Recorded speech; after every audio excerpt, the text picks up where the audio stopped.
Chapter 4 Alia Speaks 1 9 months ago. Hi, this is not right, kids. It is 10:30 already. You should be asleep, I said. But we don't want to sleep, 5-year-old Sanjay, Manish's brother's son, said in his cute baby voice. Sia, Suhana, and Rohit burst out laughing. The 4 cousins were all in bed in the guest room on the first floor, peering into an iPad. Sanjay, it's past your bedtime, I said. No big people not allowed here. Go away, he said, not looking up from the iPad. I laughed as I mock spanked my nephew. Rohit, his 8-year-old brother, looked up at me.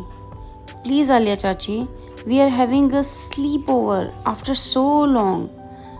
10 more minutes. We just want to finish our game. You said 10 minutes more 30 minutes ago. Come on, everybody has to sleep now. Sanjay, Rohit, go to your rooms. Mom, please leave, Sohana said, eyes on the iPad screen. What are you guys playing anyways? I said. Ludo, Sia said. Ludo? On a screen? When we were kids, we played Ludo on an actual board. Oh, Mom, you're so primitive. Did dinosaur roam the streets when you did that? Sia said. She checked the messages on her phone in between playing the game on the iPad. How can this generation work on different screens simultaneously, I wondered. Very funny. Sia, be responsible. You are the eldest. 7 minutes more, Chachi, Sanjay screamed. Fine, 7 minutes. I will wait here. Then everyone goes to their room and to bed. Okay? Can we all sleep in the same room, Mommy? Sohana said. She stood up and kissed me on the cheek. Please, Mommy. Even though I scolded them, to see the 4 of them jump around in the bed filled me with joy. I love Sohana and Sia spending time with their cousins. This was the only thing I missed about my in-laws' house since we had moved to Icon 2 years ago. I smiled as I saw the kids huddled together, arm around each other's shoulders as they moved their electronic counter around the screen. I sat down on a tiny chair near the bed. What? Sia said. I'm waiting. The game will finish and you will all go to sleep like good children, I said. But same room, please, Chachi, Sanjay squealed. How can you all sleep here? There's 4 of you. We can, Chachi, please, Rohit said. I looked at the innocent faces of Sanjay and Rohit, the 2 brothers who no longer lived with my daughters. Sanjay yawned. Clearly, he was finding it hard to keep his eyes open. Fine, same room. But iPad gone and lights off in 10, 9, 8, I said and grabbed the iPad from the center of the bed. Last person tucked in the stinky potato, I said. The 2 boys and Suhana leaped to their pillow, giggling and scrambling to grab a shade. Sia was too old for such games. She continued to browse through Instagram on her phone. Young lady, you too, I said to her and continued the countdown. 7, 6. I am in, Rohit said. I'm not stinky potato. Everyone brushed their teeth already? I said. 5, 4. Suhana, Sanjay and Rohit nodded. Sia shut her phone and plugged it into charger. Lying closed to the window, she pulled up the sheet to cover herself. Suhana lay next to her and then Rohit and Sanjay. The 4 kids looked like adorable bunnies about to take a nap. 3, 2, 1, gone. I switched off the light. Too dark. Monster will come, Rohit said, trying to scare his younger cousins. There are no monsters in this world, okay? Sohana said. Who told you? Rohit said. My teacher did, Sohana said. Maybe your teacher is a monster, Rohit said. No, Suhana screamed. Shh, quiet kids, I said. I will leave the bathroom light on. I went to the bathroom and turned on the light switch, leaving the door ajar. Light came into the bedroom through a ventilation window on top as well. That's too bright, Sia groaned. I ignored her. Is this okay, kids? Yes, Chachi, thank you, Sanjay said. Scaredy poop, Rohit said. You are the poop, Suhana said. Shut up, guys, Sanjay yelled. It's sleep time, not fight time, I said. Come on, shut your eyes. I'm watching. The three younger kids closed their eyes. Suhana wrapped an arm around her big sister. Sia, you two eyes closed. And why are you sleeping with your phone next to you? It's charging. I won't check it, I promise, Sia said in a pretend sleepy voice. So let me charge it downstairs, I said. No, Sia said. Why not? You are sleeping now, right? Fine, whatever, Sia said. She pulled out the charger from the plug and handed me the phone with the charger attached to it. Good night, guys. Love you, I said. Good night, Chachi, Sanjay and Rohit said. Good night, Mommy, Suhana said. Sia, I said when she didn't reply. Good night, Mom. Love you, she said in somewhat disinterested voice, pulling the sheet over her head. I ignored her routine pre-teen indifferent smile and left the guest room. I went downstairs. Timmy, Manish, Mamiji and Papaji sat on the plush, oversized living room chair that resembled thrones you see in period TV shows. The bottle of scotch had gone down a couple of inches since I had left. The surround sound music system played a Jagjit Singh ghazal, होश वालों को खबर क्या. Mummy ji's favorite.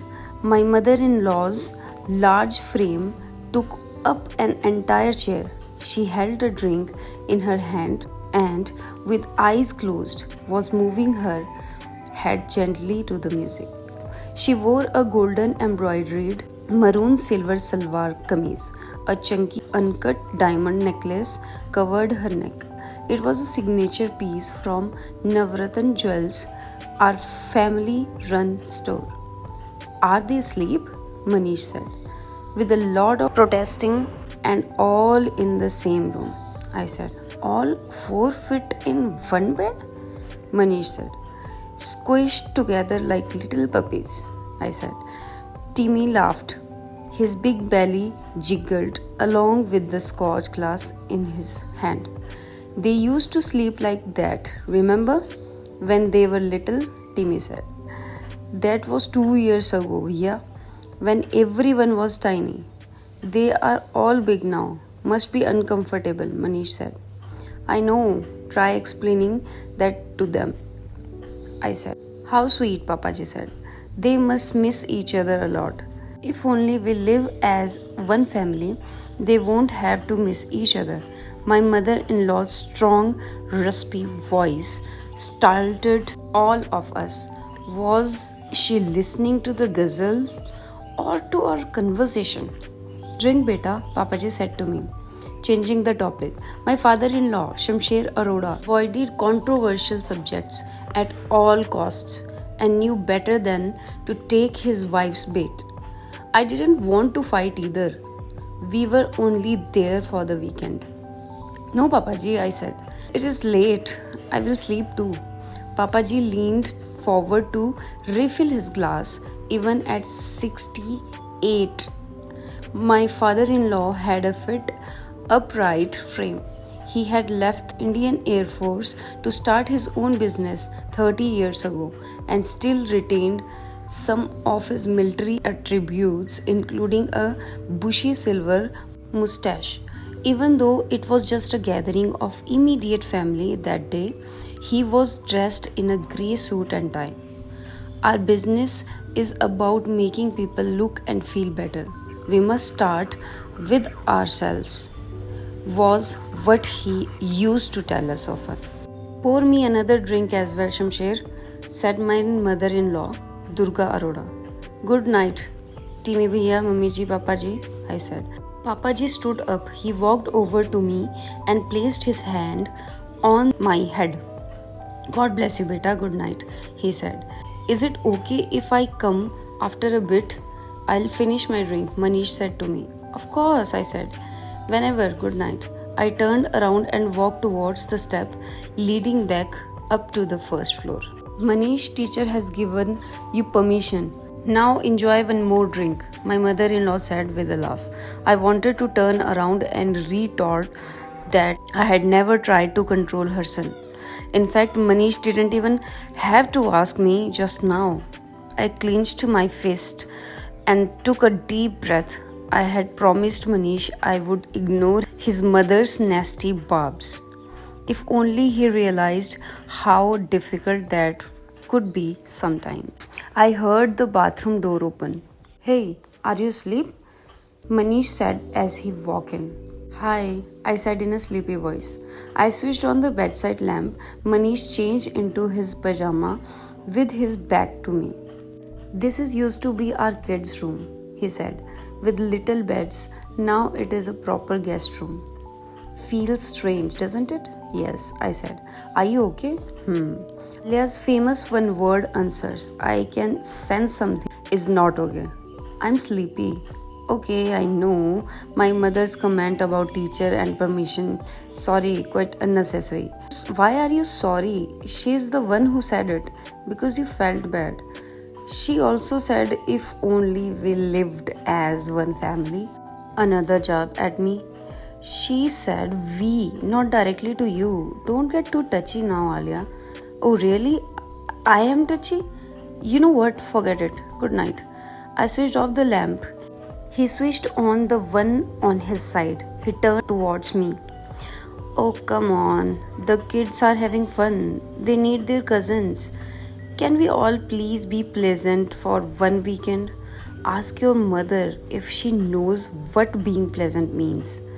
What did I even do? I only kept quiet and smiled. But now you are complaining. You asked me, I didn't. I stopped mid-sentence. I turned to lie on my stomach and shut my eyes. I didn't see the point of this argument. Some things never changed. Manish switched off his lamp and put an arm around me. I'm sorry, he said. It's not your fault. I just want this weekend to be perfect. I didn't react right. Don't think I am the uncontrollable, hysterical fool. I never said you are. But it would be nice if you acknowledge the effort I make to keep peace. She can be annoying. Not just annoying, she is hurtful. She doesn't mean it, and thank you for staying calm despite her caustic remarks. He kissed the back of my head. You're welcome, I said. He came and lay down facing me. I had too much to drink. Papaji and Timmy had a lot more capacity. Manish said. I turned sideways to face him. You are a fake Punjabi, I said and giggled. Maybe that's why I married you, my Malayali. Half Malayali, I said. What time it is? 11. You checked on the kids when you came upstairs. Yeah, all four of them fast asleep. They could be acting. When a parent goes in, they pretend to sleep. Then the chattering started again. I love them, Alia, too much. So much. It hurts sometimes, Manish said. Just seeing all four cousins sleeping like that. Really, there's nothing more precious than these little ones. Yes, I said. And I'm sorry about Mummy ji. I patted Manish's cheek. It's okay, I said. Good night, Manish. Good night, love, Manish said as he drifted off to sleep.